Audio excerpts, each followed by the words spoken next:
പാദസരങ്ങൾ പല്ലവി മൂളും നാദത്തിൽ മുങ്ങി ഞാൻ.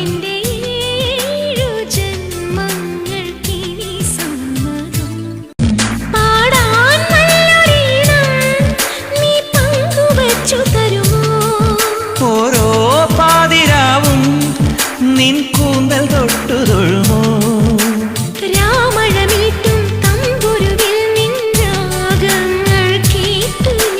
പാദസരങ്ങൾ പല്ലവി മൂളും നാദത്തിൽ മുങ്ങി ഞാൻ.